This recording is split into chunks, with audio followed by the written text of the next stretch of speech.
The vibrations or the pressure variations inside the inner ear are converted into electrical signals by the option A cochlea, option B hammer, anvil and stirrup, option C pinna and option D nerves. जो vibrations है और pressure variations है हमारी inner ear के अंदर, year हमारे 3 parts में divided होता है, इनर ईयर, मिडल ईयर और आउटर ईयर। तो जो इनर ईयर के अंदर जो वाइब्रेशन और प्रेशर के वेरिएशंस होते हैं वो जब इलेक्ट्रिकल सिग्नल्स में कन्वर्ट होते हैं तो उन्हें कौन कन्वर्ट करता है? तो इसका जो करेक्ट आंसर है वो है कॉक्लिया। कॉक्लिया जो है ऑप्शन ए वो हमारा वाइब्रेशन और प्रेशर वेरिएशंस को इलेक्ट्रिकल सिग्नल्स में कन्वर्ट करता है, इसको याद रखना।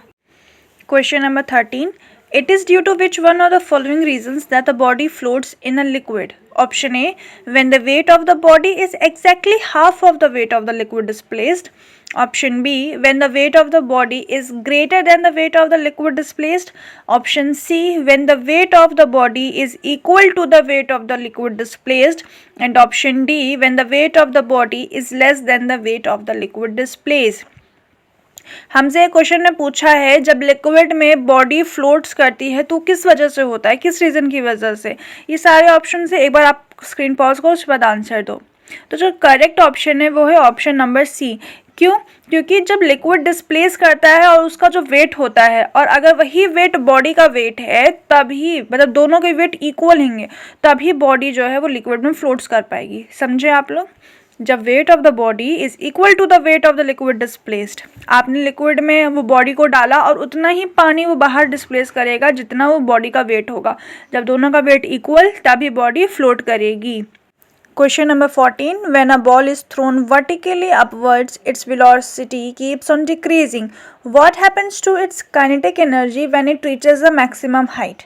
हमें पूछा गया है जब हम एक बॉल को ऊपर वर्टिकली अपवर्ड्स एक थ्रो करते हैं तो उसकी जो वेलोसिटी है वो कम होती जाती है और जब जहाँ जो बॉल जाके रुकती है उस पॉइंट पे वहाँ पे वेलोसिटी उसकी ज़ीरो होती है। तो काइनेटिक एनर्जी क्या होगा जब वो एक मैक्सिमम हाइट पे जाके पहुँच जाएगी? तो ऑप्शन है kinetic energy is maximum at maximum height, kinetic energy is half the initial value, kinetic energy is zero और काइनेटिक एनर्जी इज डबल। तो यहाँ पे मैं आपको बता दूँ जो काइनेटिक एनर्जी है वो जीरो हो जाती है मैक्सिमम हाइट पे जाके। क्यों? क्योंकि लॉ ऑफ कंजर्वेशन के अकॉर्डिंग जो काइनेटिक एनर्जी है वो पोटेंशियल एनर्जी में कन्वर्ट हो जाती है और मैक्सिमम हाइट पे पोटेंशियल एनर्जी मैक्सिमम होती है। ठीक है। A permanent slide shows thin-walled isodiametric cells within a large vacuole the slide contains।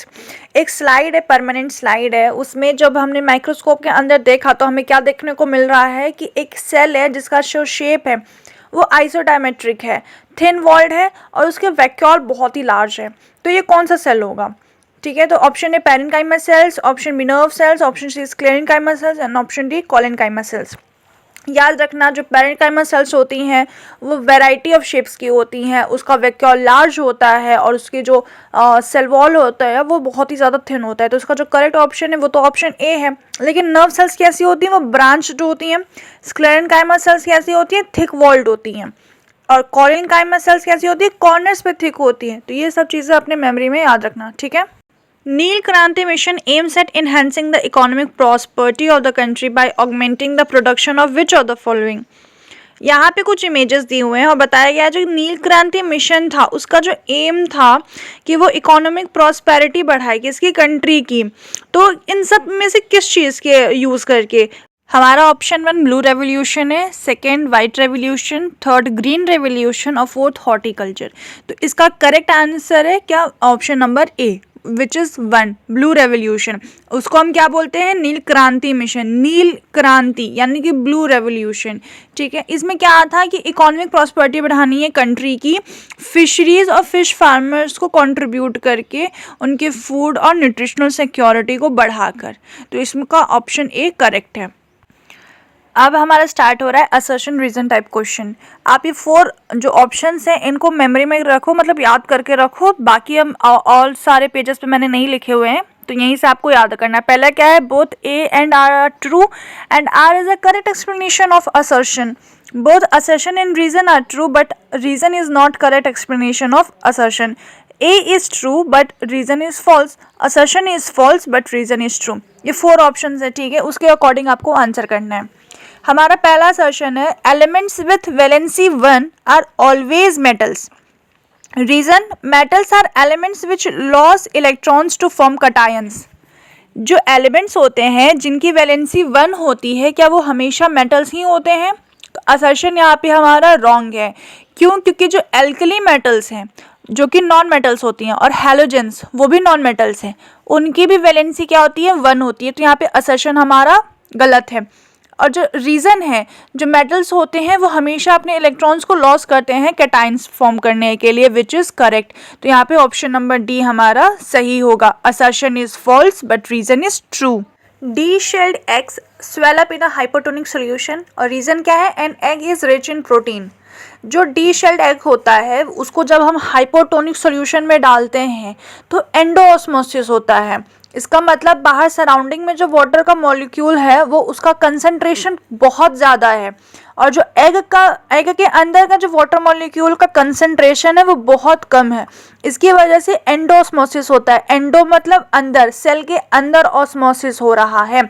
Surrounding से जो वाटर मॉलिक्यूल्स है वो एग के अंदर जाते हैं और एग क्या हो जाता है? वो स्वेल कर जाता है। तो असर्शन यहाँ पे हमारा ट्रू है। अब हम बात करते हैं रीज़न की। An egg is rich in protein. आपने हज़ारों बार सुना होगा कि एग के जो यॉक होता है उसमें प्रोटीन भर भर के पड़े हुए होते हैं। तो हाँ, रीज़न भी हमारा सही है, लेकिन क्या रीज़न हमारा असर्शन को सही से एक्सप्लेन कर पा रहा है? Which is false. रीज़न हमारा असर्शन को एक्सप्लेन नहीं कर पा रहा है। तो यहाँ पर assertion and reason is both true but reason does not explain the assertion. ये ऑप्शन हमारा सही होगा। क्वेश्चन नंबर 19 जिसका असर्शन है it is difficult to balance our body when we accidentally slip on a peel of banana. Reason, according to Newton's third law of motion every action have an equal and opposite reaction. आपने वो song सुना होगा बच्चों का जो होता है, बंदर मामा पहन पजामा गए बाजार में, है ना, और पैर पड़ गया छिलके पे गिरे धड़ाम से, कुछ इस तरह से। तो वही वाली स्टोरी है यहाँ पर, मतलब वही वाला कॉन्सेप्ट है। यहाँ पे हमें बोला है कि जब हम केले के छिलके पे पैर रखते हैं तो हम अपना बैलेंस खो के धड़ाम से गिर जाते हैं। तो ऐसा क्यों होता है? इसका रीज़न है क्या? न्यूटन्स का थर्ड लॉ। तो उसको हम समझते हैं कि जब हम ग्राउंड पे चलते हैं तो हमारा जो पैर है वो ग्राउंड को बैकवर्ड की तरफ पुश करता है। ये एक एक्शन हुआ, और ग्राउंड है हमारे पैर को फॉरवर्ड की तरफ पुश करता है। ये एक रिएक्शन हो गया।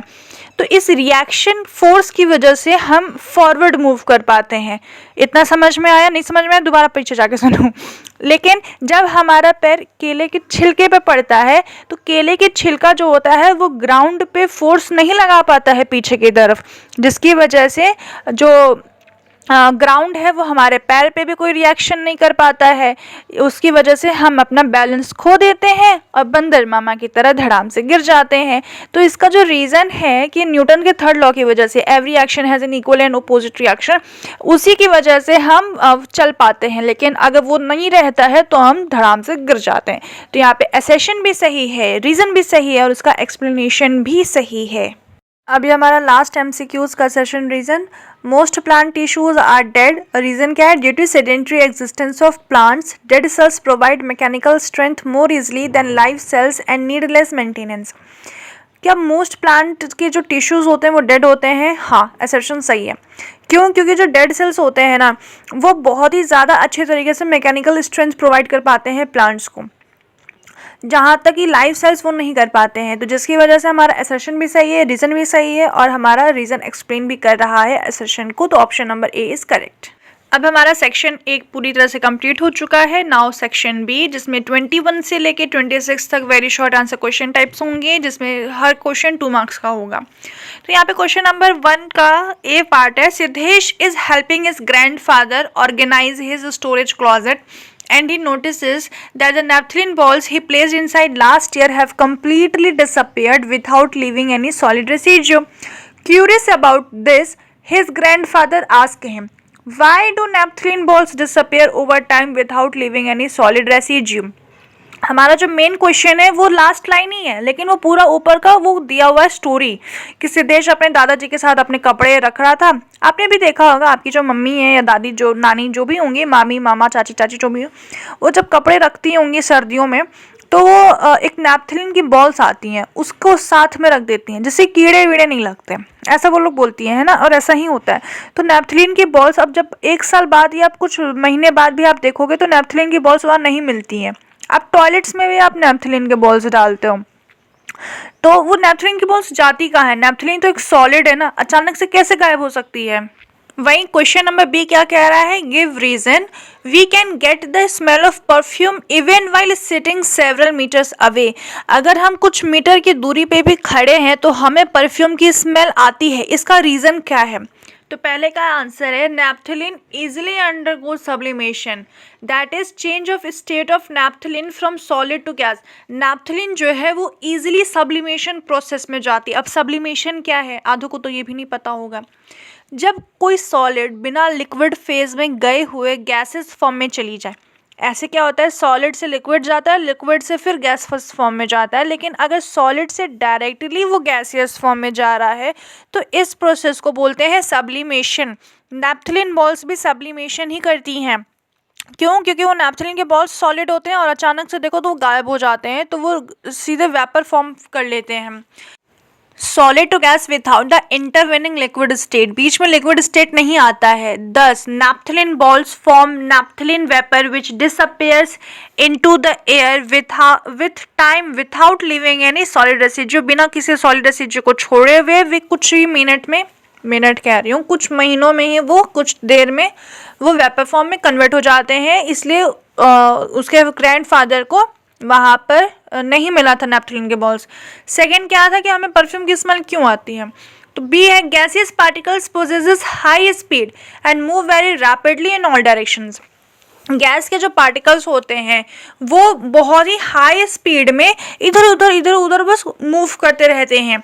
जब हम परफ्यूम को स्प्रे करते हैं अपने बॉडी पे, मैं तो नहीं करती, आप लोग करते होंगे, जब हम परफ्यूम को स्प्रे करते हैं तो उसके जो पार्टिकल्स होते हैं वो एयर के पार्टिकल्स में डिफ्यूज़ हो जाते हैं बहुत ही जल्दी, बहुत फास्ट रेट में, आप इमेजिन भी नहीं कर सकते उतनी फास्ट रेट में। और वही डिफ्यूज में जो पार्टिकल्स, एयर पार्टिकल्स में जो वो हमारे परफ्यूम के जो पार्टिकल्स हैं वो हमारे नोज तक आ जाते हैं, इसलिए हमें कुछ दूरी पहले से ही वो परफ्यूम की स्मेल आने लगती है। तो ये था इसका रीज़न। आई होप आपको इस समझ में आया होगा, तो प्लीज़ इसको माइंड में रख के याद करके ही जाना।